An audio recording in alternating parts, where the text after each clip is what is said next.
Good afternoon, everyone. This is Dave Rubene from Twin Cities Media. I'm sitting here with the Badinovs.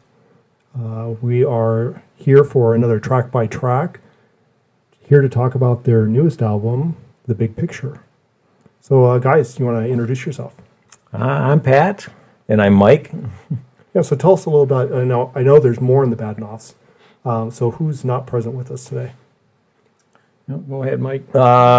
We're missing on my left. Bill should be sitting here, but he's on vacation right now because he had to use it or lose it. And Bill's our keyboard player. Bill on keyboards, Bill Kelm, and then Doug Salmala, an old friend of mine from many years back. He's the bassist, and we have a new drummer named Tom Duda. Great guy, and just perfectly fits in with our band. We're really happy to have found him, and Pat will introduce our last member. Yeah, and then our newest member is my daughter-in-law, Jamie, married to my oldest son, Eric. She's a sweetheart, has a sweet voice, and she fits in real well, and she brings a little bit of youth to our band. Yeah. So, just a joy to have. Mm-hmm. Awesome. So for those that maybe aren't aware of your music, you guys have been around for quite a while. Mm-hmm. As I kind of looked through the discovery, and kind of looked at see what other albums are out there. That kind of dates back to 2007, but I think there's some predates, right? Yeah, we started in 2006. Probably towards the end of the year. So we've been over 10 years together, and a couple of different iterations. How did you guys start? Well, we started in ninth grade, where Pat and I sat next to each other in a math class, and he had the hairstyle of Neil Young, and right away I understood that he was a cool guy because no one else had their hair like that, and I thought, I'm going to have to get to know this guy. And sure enough, as I had hoped, he was a music fanatic like I am, and we hit it off right away. And he was, we both have our bass as being Beatle fanatics, and then also we kind of we played together then in junior high school, and didn't really go very far. But right away we started writing songs together. We realized that we didn't really like playing covers very much, and we wanted to write our own songs. So even at the very get-go, and we'd make these really rudimentary recordings with cassette players, and Pat would play drums, and I'd play bass, and then we'd both play guitar and sing. But so we started way back then, and then Pat decided he had some other things he wanted to explore for a while, and then we got back together again in 1977, and I'll pass the torch to Pat. Well, and back to high school, the reason I like Mike so much was he's the only one who didn't mock and ridicule me for parting my hair down the middle. And I thought, hey, this kid's all right, and we've been friends ever since. But yeah, we had a band called Holy Smoke in high school, which didn't last very long, but that was our first time together in a band. But yeah, then we started Smart Alex back in '77. That's right? ALEX, yeah, in '77. Mm-hmm.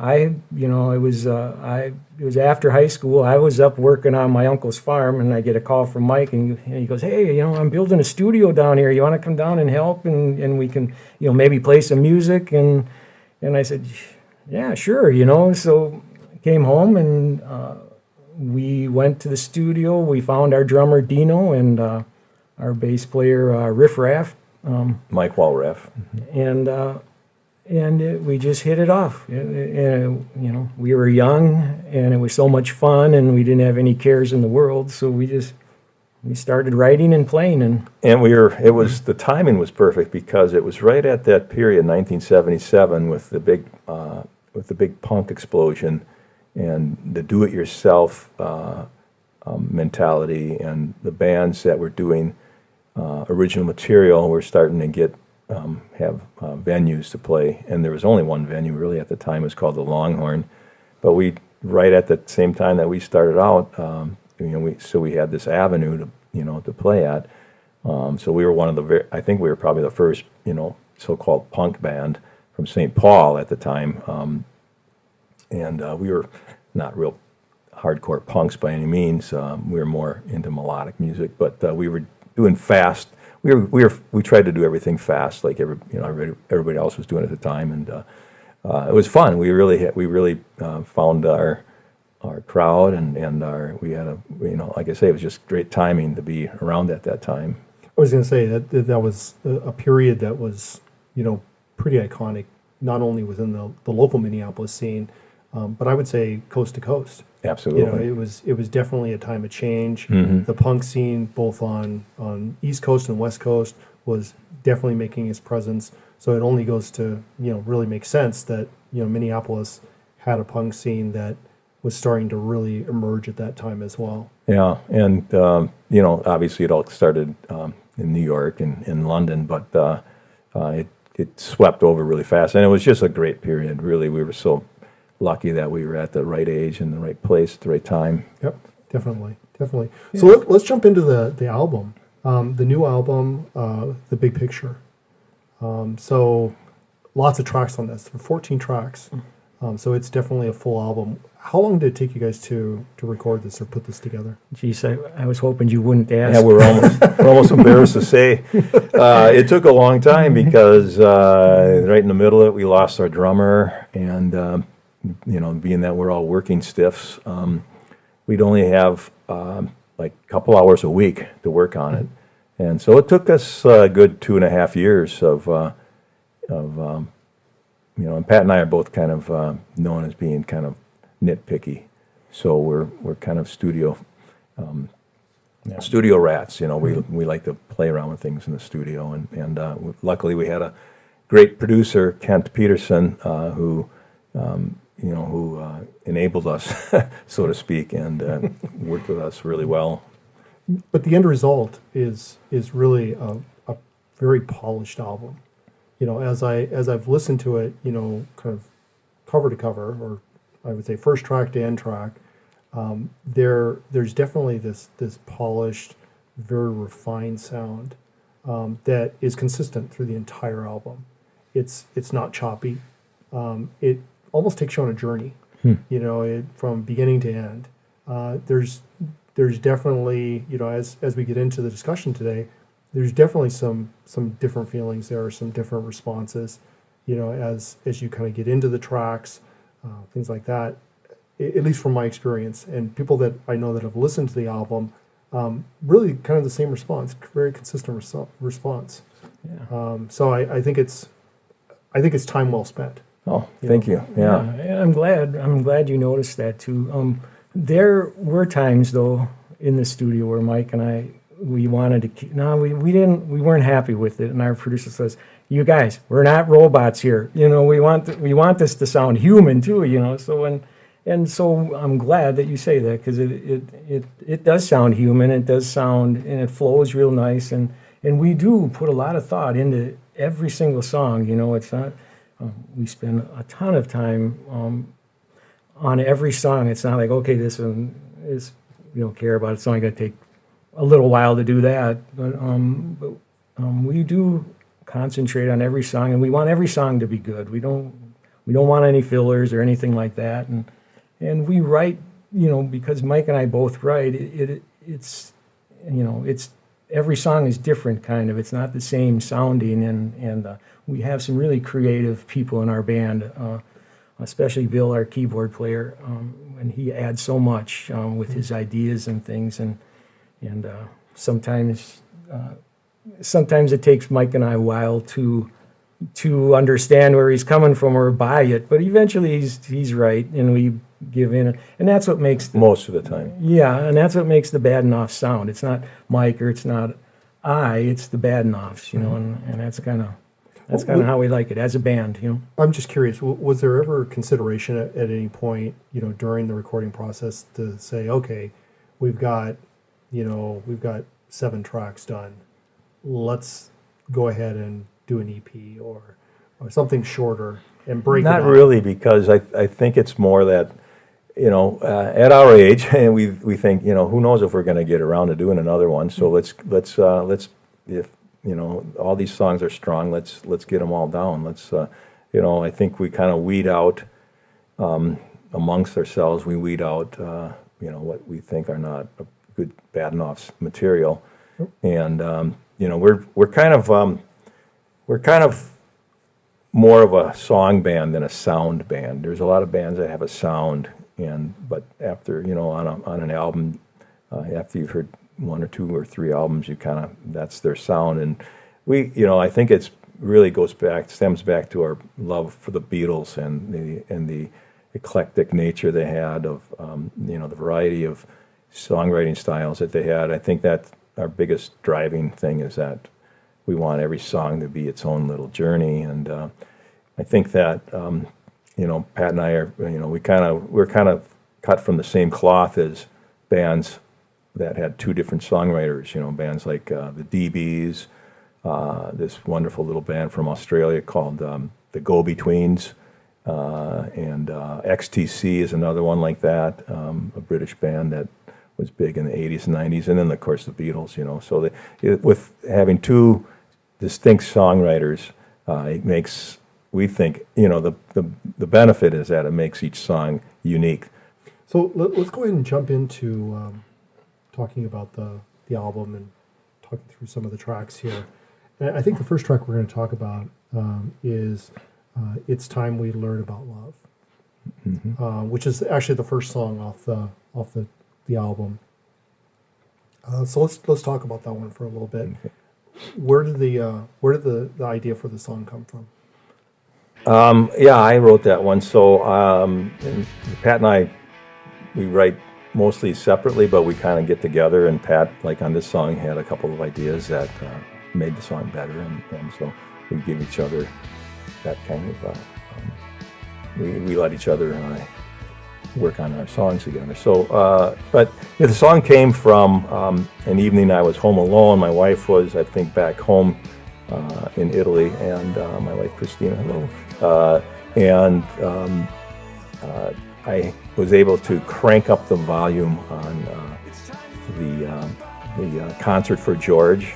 That was about George Harrison, who was my idol when I was growing up. And then after that, I watched Martin Scorsese's documentary about George Harrison called Living in a Material World. And I was so moved by that program that I went down the basement for something else, but I had my guitar in the basement, and when I passed it, I just picked it up, and I can pretty much say this is a song that kind of, I didn't write it. It came from somewhere else, because the first chord I played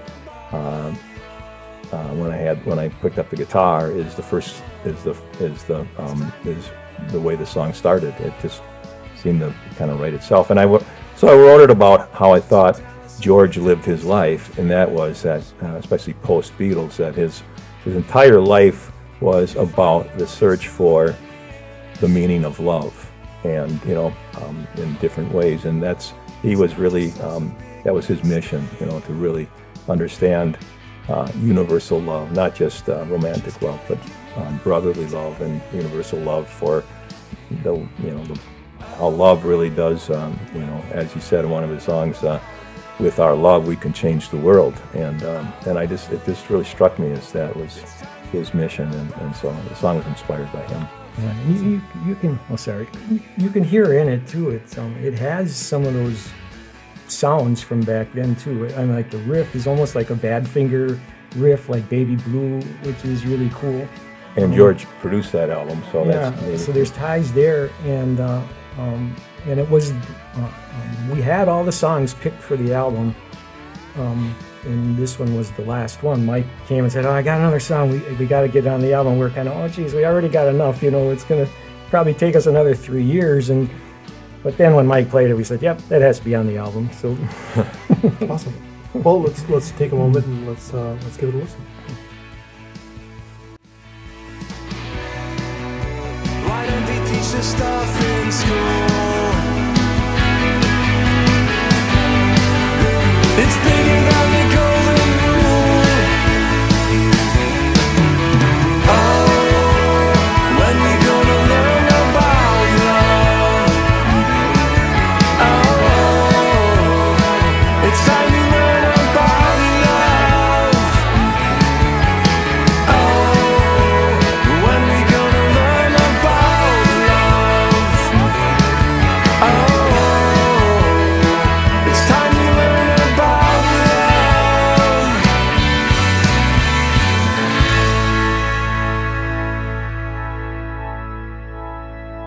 And that was It's Time We Learn About Love, the first track off the album The Big Picture.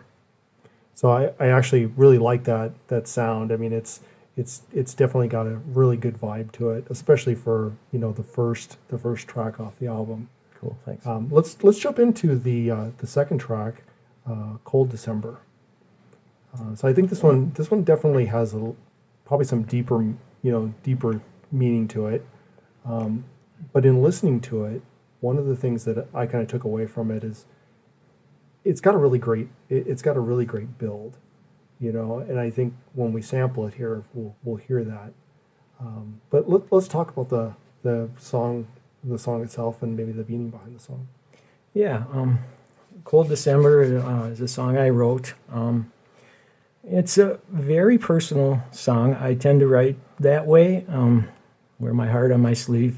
And the band, I think, sometimes would rather I not write that way, but that's how I do it. But it's a song about my wife and I, and we've been together almost 40 years, so we've been through everything. And we had a series of things happen to us in December.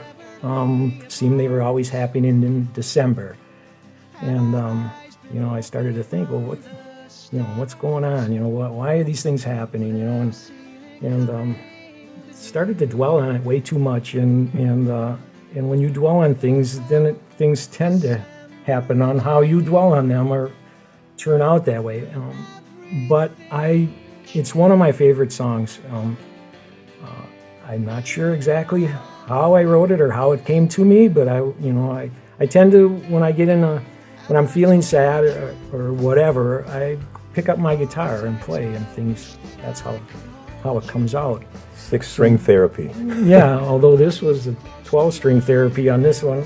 It actually was the first song I bought. My 12-string acoustic is the first song I wrote with that guitar, so that maybe was some of it too.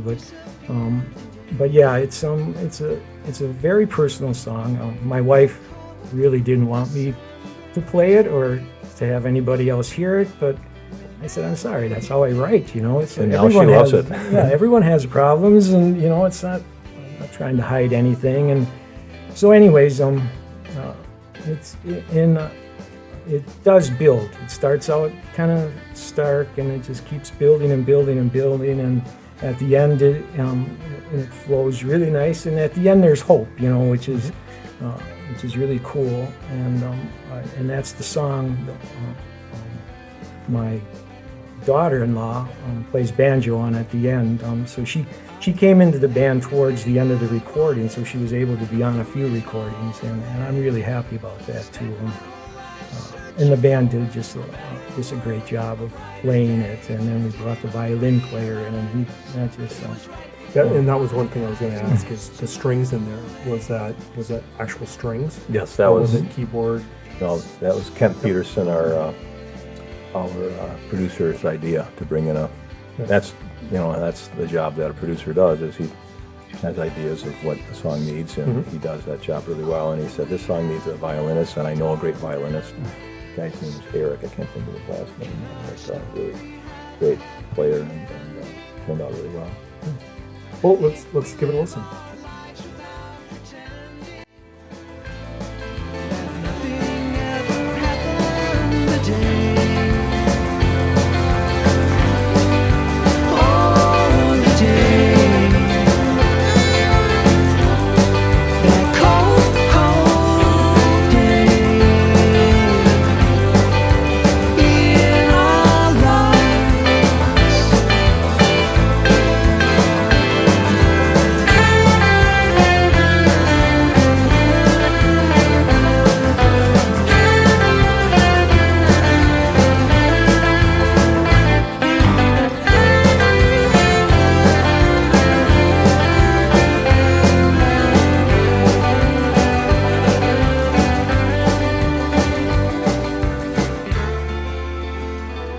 And that was Cold December, the second track off of the album The Big Picture. So today's track by track, we're spending with the Badinovs, talking through their latest album, The Big Picture. So let's jump into the next track that we're going to cover here, and that's "We've Changed." So let's talk about the writing behind that. Well, that's a song that bridges the two bands that Pat and I are in because it was written by the drummer that played with us in our first band, Smart Alex, Dino Johnson, who was just an amazing soul, who's just brilliant. He was a brilliant drummer, brilliant artist, a fine artist, that is, and he didn't know a thing at all about music because he was a drummer, but he would write songs, and then I would work with him on fleshing them out musically, and this is one of the songs that he wrote called "We've Changed." It's very it's a fun song to play. I love playing it.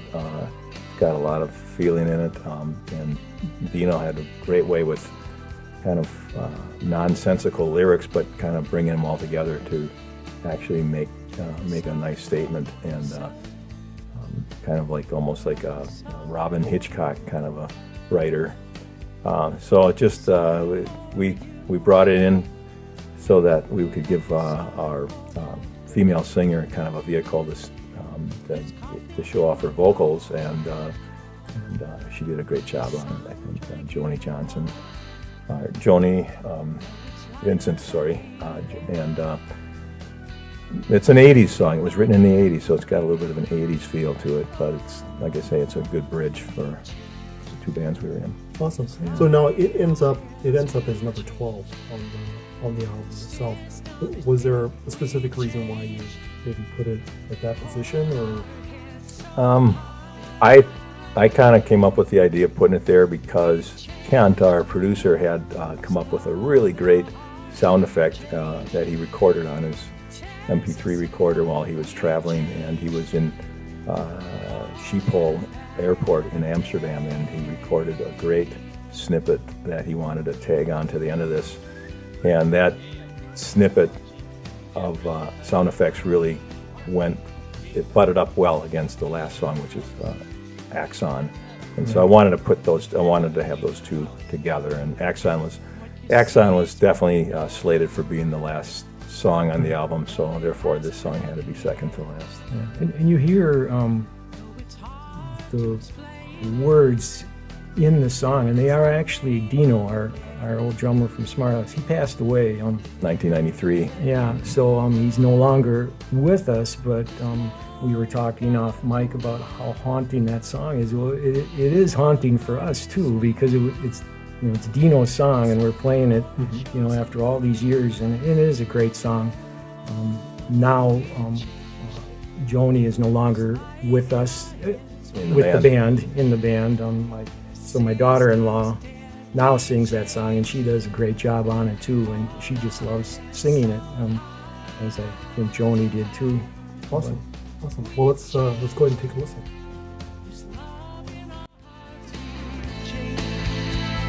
Tears us apart, we changed. Call it a perfect day. We've changed, we've changed, we've changed, we've changed, we've changed, we've changed, we've changed. Messenger, my stone, traveling to my side. TBT boarding, please engage C9. I haven't seen a grouse, so I'm going to sit here, right here, on this nice log nature building. Messenger, Wilson and Morgan, traveling to Florence. You are delaying the flight. TBT boarding, please engage B30. And that was the song "We've Changed."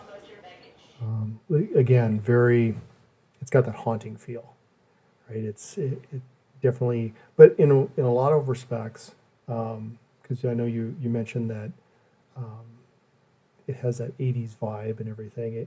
It does have that. I mean, but I think it's in some ways a really good tribute. It has that very, I guess, picturesque feel to it. Mm-hmm. So let's go ahead and let's talk about the next song, which is "Life Goes On." So what was the inspiration behind this song? Life Goes On was another one of mine. Another very personal song. I wrote it about my daughter, Heidi.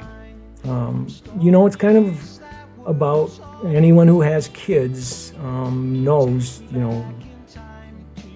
time goes by very fast, but you don't realize it. And so when they're growing up, you're kind of going about your business and you're so busy and you're working 12 hours a day and all those moments that you miss, and as you grow older, you tend to realize that. And then all of a sudden, now my little girl is grown up and she's moving out of the house, and I didn't, I'm not sure how to deal with that.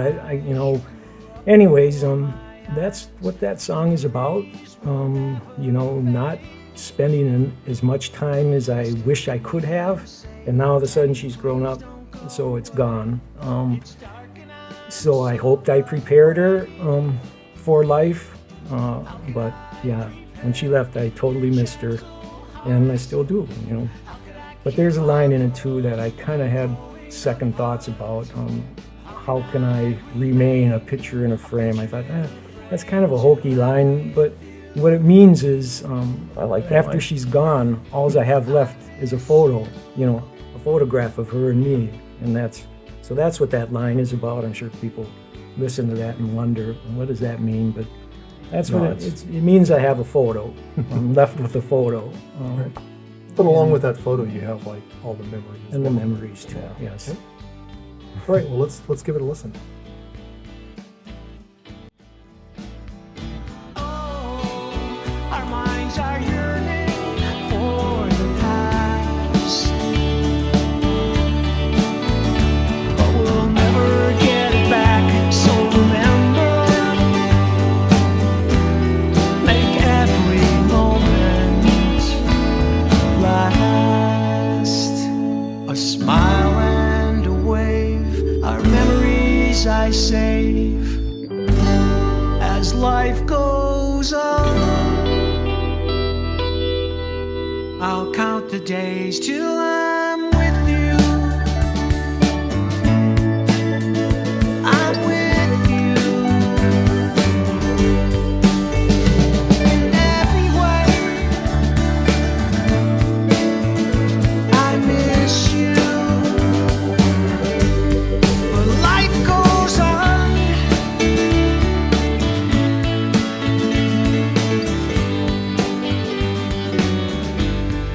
Life goes on.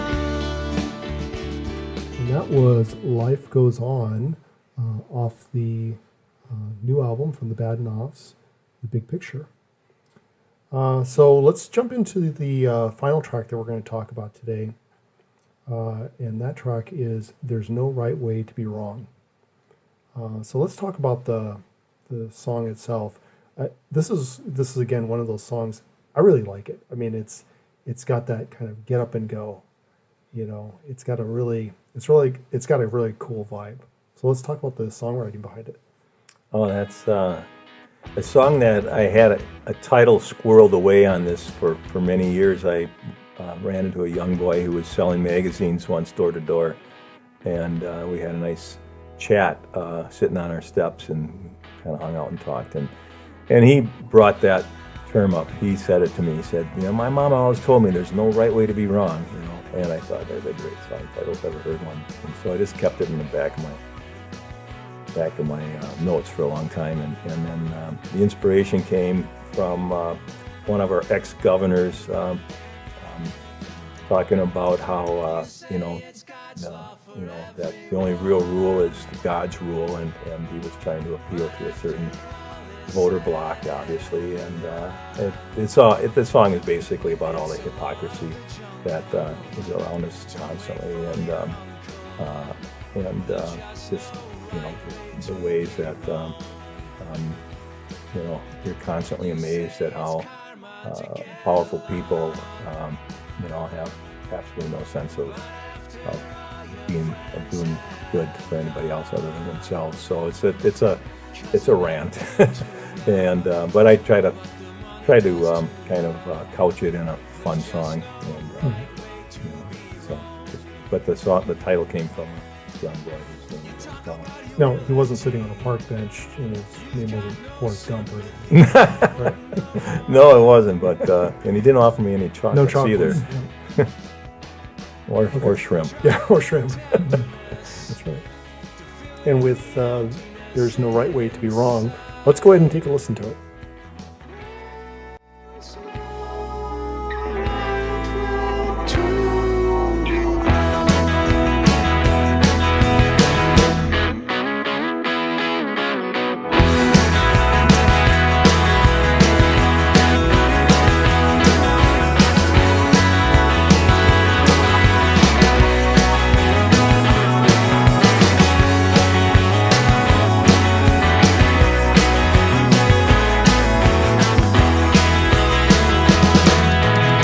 You say it's weather and nothing's wrong, but after all the coasts have drowned and we've lost California, 'cause nobody warned ya. There's just no right way to be wrong. Talk about humility, you've got no sympathy for. And that was There's No Right Way to Be Wrong off the latest album, The Big Picture, from the Badinovs. So let's talk about some upcoming shows. You guys have some shows scheduled? We have two things coming up. We'll be on WCCO TV in the morning show, I guess, sometime in the morning, around 9:30, I imagine. Playing live with a quick interview there. And then on the 13th of January at the Hook and Ladder Club in Minneapolis, we're going to have our CD release party there. And right now there's going to be Johnny Ray's band, Johnny Ray and the Reaction, a good friend of ours from back in the old days of the Longhorn. He was with the band Flamingo, and then us. And we're going to also reprise a short set of our Smart Alex material at that same gig. So it should be really fun doing some songs that are over 30 years old. So, that's it. We may even do a few new songs that we've written, so people don't think we've just been sitting on our butts for the last 3 years while our making our CD. Right, right. Sounds awesome. I mean, the album itself, The Big Picture, it definitely has a cool vibe to it. Cool, you know, thanks. I really enjoy it. You know, it's one of those albums that, you know, you can listen to in the car, you can listen to while working away at the computer. It's one of those that you can sit down with and just relax and, you know, have a nice listen. So I think it's great. It's got a great vibe to it. Thanks. Yeah, thank So you. looking forward to the CD release show at the Hook and Ladder. Yeah, it should be fun. You know. Do you guys have an opener that night? Yeah, Johnny Ray, Okay. Johnny Ray and the Reaction, and then there'll be a third band that'll play after us, some young band. Okay. We haven't determined yet who it's going to be, but you know, the younger kids, they can stay up later. You know. Nice. Yeah, it'll be a fun night, especially reviving the old Smart Alex material too. So any old fans will enjoy that. That'll be great. I'm actually looking forward to hearing that. Cool. That'll be Yeah. really cool. So people that want to know more information about the Badinovs, whether it be upcoming tour dates or play dates, more information about maybe upcoming material, videos, things like that. Yeah. Where's the best way that they can find that out? Well, we do have a website, thebadinovs.com, and we also have a Facebook page.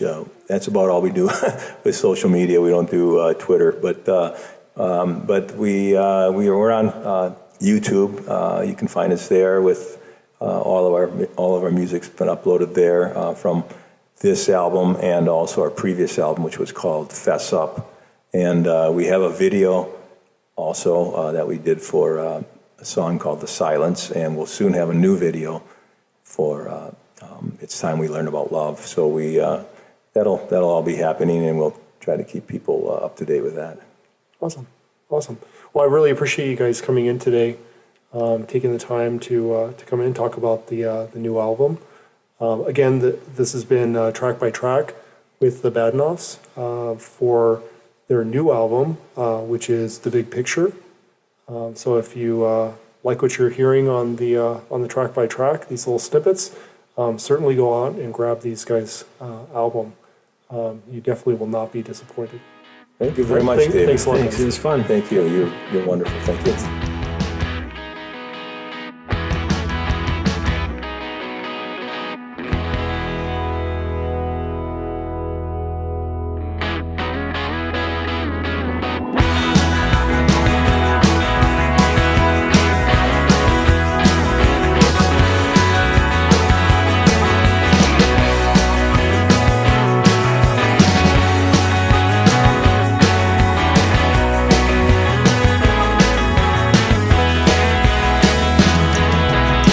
You say it's God's law for everyone.